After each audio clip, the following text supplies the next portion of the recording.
वक्रतुंड महाकाय सूर्यकोटि समप्रभ निर्विघ्नं कुरु मे देव सर्वकार्येषु सर्वदा। सरस्वती नमस्तुभ्यं वरदे कामरूपिणी विद्यारम्भ करिष्यामि सिद्धिर्भवतु मे तदा। गुरुर्ब्रह्मा गुरुर्विष्णु गुरुर्देवो महेश्वरा गुरु साक्षात् परब्रह्म तस्मै श्री गुरवे नमः। ओम नमोजियाद्या वेदप्रतिपाद्या जय जय स्वसंवेद्या आत्मरूपा आकारदैर्य आपुले चौपाळुनिया फले वरी वैष्णव पावले श्री गुरुची जय जय शुद्धे उदारे प्रसिद्धे जय जय शुद्धे उदारे प्रसिद्धे अनवरतानंदे वरदिये श्री संताची माता चरणावरी श्री संताची माता चरणावरी साष्टांगे दंडवत। ओम नमो ज्ञानेश्वराय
तटे भीमरथ्या वरं पुंडरीकाय दातुं मुनिन्द्रे समागत्य तिष्ठन्तमानन्दकर्तं परब्रह्मलिङ्गं भजे पाण्डुरङ्गम्। वसुदेवसुतं देवं वन्दं सचानूरमर्दनं देवकी परमानन्दं कृष्णं वन्दे जगद्गुरुम्। सगळे मिळून एकदा थोडंसं पूजन करू आणि मग कथेला प्रारंभ करू. श्री कृष्ण गोविंद हरे मुरारी नाथ नारायण वासुदेव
कथेचा दुसरा दिवस आणि या कथेच्या दुसऱ्या दिवसाच्या पहिल्या श्लोकामध्ये प्रथम श्लोकाचं वर्णन आहे.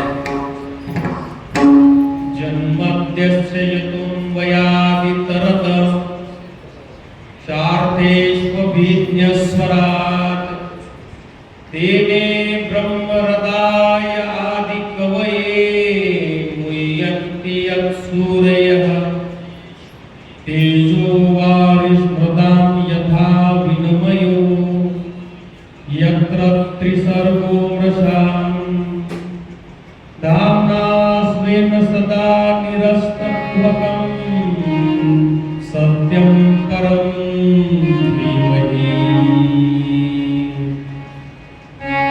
भागवताच्या प्रारंभी पहिला श्लोक आलेला आहे. जन्माद्यस्य यतः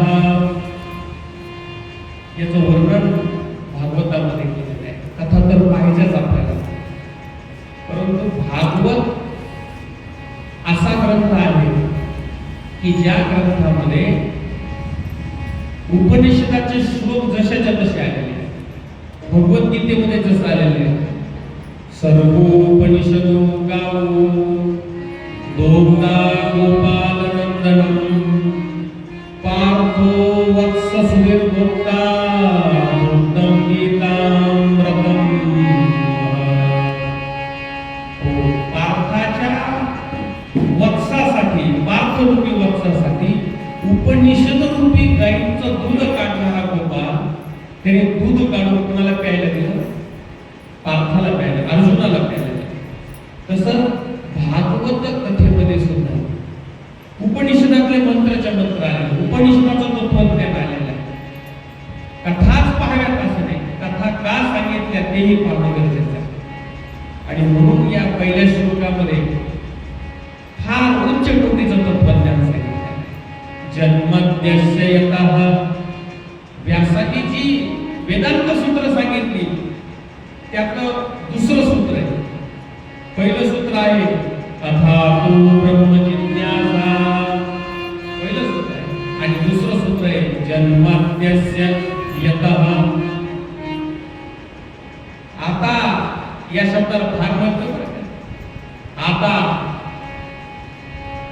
तर म्हणतात महाराज आता तुम्ही आमच्या कॉलनीत आला चहा घ्यायला चला.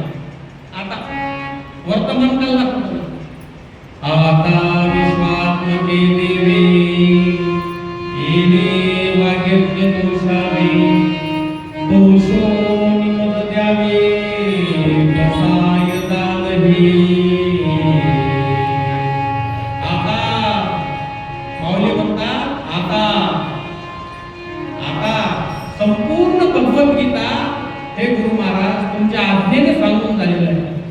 आता वाग्यज्ञ पूर्ण झाला. आता मी जे मागतो कृपा करून मला द्या. आता तरी पुढे हाची उपदेश नका करू नाश आयुष्याचा. आता आता कोठे जावे मन, आता कोठे जावे मन, आता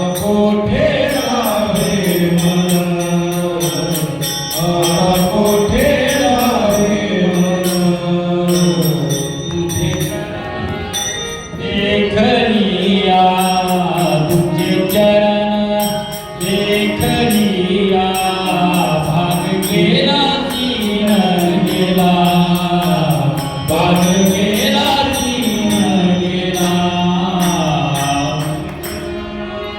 देखलिया तुझे चरण, देखलिया भाग गेला तीन गेला, भाग गेला तीन गेला. आता पुढे धावे मन. आता माझं मन कुठे धावणार आहे बाबा देवा. हो तुला मी पाहिलेले. आता माझं मन कुठे धावणार. आता कुठे धावे मन. आता कुठेही धावू शकत नाही. का तुमचे चरण देखलिया. तुमच्या चरण म्हणजे स्वरूप. तुमच्या स्वरूपात माझं मन लीन झालेलं आहे. परमेश्वरा देवा आता माझं मन कुठं धावणार. आता कुठे धाव. आता शब्दाला म्हणतात कसं आता तो ब्रह्म जिज्ञासा. महर्षी बादरायण व्यास म्हणतात आता विवेक वैराग्य शमदमादी षटक आणि मुमुक्षुत्व चारही साधनांची मी जुळवून केलेली आहे. आणि आता ब्रह्म जिज्ञासा करताय. आता मला ब्रह्म जाणून घ्यायचं आहे. बहुतेक लोकांना असं वाटतं एका रात्रीतून देव भेटावा. एक तरुण पोरगा नवीन शिकलेला बहिर्देशात जाऊन आलेला एक आश्रमात गेला आणि त्या ऋषीला नमस्कार करून म्हणतो महाराज जगात देव आहे का. त्याचा हेतू दुष्ट आहे हे लक्षात घेऊन ते ऋषी म्हणाले हो जगात देव आहे ना तुम्ही मला दाखवाल का. हो तुला दाखवता येईल.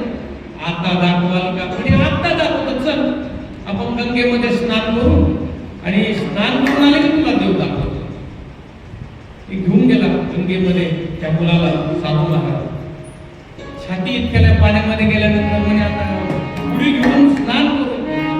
त्यांनी पुरी पाण्यामध्ये घेतल्या बरोबर त्या साधूने त्याच्या मांडीवर हात ठेवला आणि पाण्यात दाबला.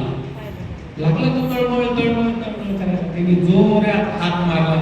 साधूंच्या हातावर हात मारला. वर आला. जोरात श्वास घेतला आणि त्याने महाराज देव दाखवायचा नसला तर दाखवू नका पण पाण्यात तुम्ही मला मारू नका. ते ऋषी म्हणाले तुला मारण्याचा माझा हेतू नाही पण माझ्या एका प्रश्नाचा तू का तळमळला असेल बाबा पाण्यामध्ये. त्यांनी सांगितलं श्वास घेण्याकरता काढणार. काही क्षण जर मी श्वास घेतला नसता तर मला नक्की मी गतप्राण झालो असतो. साधू म्हणाले अरे काही क्षण श्वास घेतला नाहीस तर एवढा तळमळा. ज्याने तुला श्वास दिला त्याला जर भेटायचं असेल तर किती तळमळ लागला असं होईल का महाराज. असं होणार नाही. ती तळमळ लागते. आमच्या तुकोबराने ती तळमळ सांगितली. ते म्हणतात अहो कन्या जर सासरी गेली तर मागे वळून पाहते ती. कन्या सासऱ्याशी जाई मागे परतून पाहे तैसे झाले माझ्या जीवा केव्हा भेटशी केव्हा भेटशील रे देवा मला. कधी भेट देशील मला.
परमेश्वराला भेटीची आस लागली पाहिजे. भेटी लागी जीवा, देवाची भेट कधी भेटशील रे देवा मला, कधीतरी त्या परमेश्वरासाठी बळकासू आली पाहिजे, कंठ दाटून आला पाहिजे. मला आश्चर्य वाटतं, संसारिक संबंधामध्ये माणसं रात्रंदिवस रडते, कधी देवासाठी रडलो का आपण? आस लागली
संतांना तीव्रता होती, देवा मला तू भेटावास. तुकाराम महाराजांनी देव गाव सोडून भंडारा डोंगर पकडला का? देव मला भेटावा. लोक आले तरी त्यांना भेटत होते, लोक आले तरी भेटत नसत. तुकाराम महाराज नका मजपसी वरू, प्रपंचाचे विषय माझ्याजवळ प्रपंच बोलू नका. हो, तरी एक जण भंडारा डोंगरावर गेला. तुकाराम महाराज असे भजन करत असताना लांबून ओरडलं, ओ तुकाराम महाराज. तुकाराम महाराजांच्या अभंगांमध्ये भजनामध्ये विक्षेप झाला. मागे वळून पाहा, काय रे बाबा, आणि काय विचारलं तिने विचारलं, माझी म्हैस पाहिली का? तुकाराम महाराजांनी घेतलं बघितलं, अरे म्हैस पाहिला का? मी डोंगरावर आलो, जाय येईन संध्याकाळी म्हैस तुझ्या घरात, पण म्हैस पाहिला का? तुझा जन्म झाला. अरे विचार कर थोडासा, जा. वापस घरी आला, रात्री म्हैस भेटली, पण याला रात्रभर झोप नाही आली. म्हैस पाहिला का माझा जन्म झाला. दुसऱ्या दिवशी सकाळी उठून स्नान केलं, सुचिरभूत होऊन सकाळी निघाला. तुकाराम महाराजांच्या पायावर भंडारा डोंगराला येऊन पायावर डोकं ठेवलं. महाराज, काल तुम्ही बोलला होता म्हैस पाहिला का जन्म झाला, मग आता मला सांगा माझा जन्म कशाला झाला? असं तुम्ही विचारत जाऊ सरकार, माझा जन्म कशाला झाला? तुकोबरायांनी कृपा केली, 14 टाळकऱ्यांपैकी एक टाळकरी. तीव्रता असली पाहिजे महाराज. साधू संतांची भेटी झाली पाहिजे. साधू संतांना संसार मागू नका. दोघा जणांना संसार मागितला नाही पाहिजे, एक देवाला आणि दुसरा साधू संतांना. संसार नाही मागायचा. मागायचाच असेल तर परमात्मा मागावा, देव मागावा, आणि आपला कोण करून घ्यावा, आपला देव करून घ्यावा. तिने विनोदीवा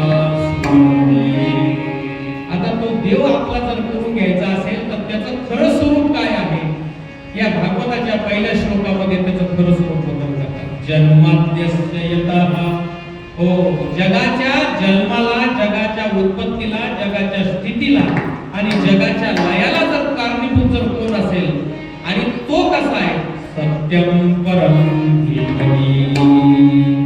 मी त्या सत्य त्याला म्हटलं नाही, रामम परम धीमहि नाही म्हटलं, कृष्णम परम धी नाही म्हटलं, सत्यम परम धीमहि.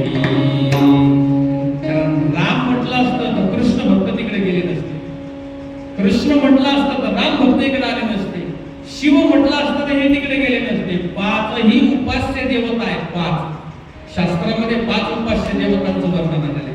एक आहे गणपती, दुसरे विष्णू, तिसरे आहे तर शिव, चौथे आहे शक्ती आणि 5वं आहे सूर्यदेव. 5च उपास्य देव. आणि ह्या 5ांचेच अनेक अवतार झाल्यामुळे वेगवेगळ्या स्वरूपामध्ये आपल्याला मंदिरं दिसतात. जेवढे देवींचे मंदिर आहे, जेवढे देवींचे किती असू द्या. अगदी एका ठिकाणी मी कीर्तनाला गेलो, मरी आईच्या मंदिरात कीर्तन झालं. मरी आई म्हटलं, मरी आई तर मरी आई, पण आमच्या शक्तीचाच अवतार आहे. हो, मरी आई स्मशानात राहत असते, तिकडं प्रेत जळतं, तिकडं मी कीर्तन करायला. मरी आई कोणाची उपासना करा, पण त्याच्या मूळ स्वरूपाला सत्यम परम धीमहि.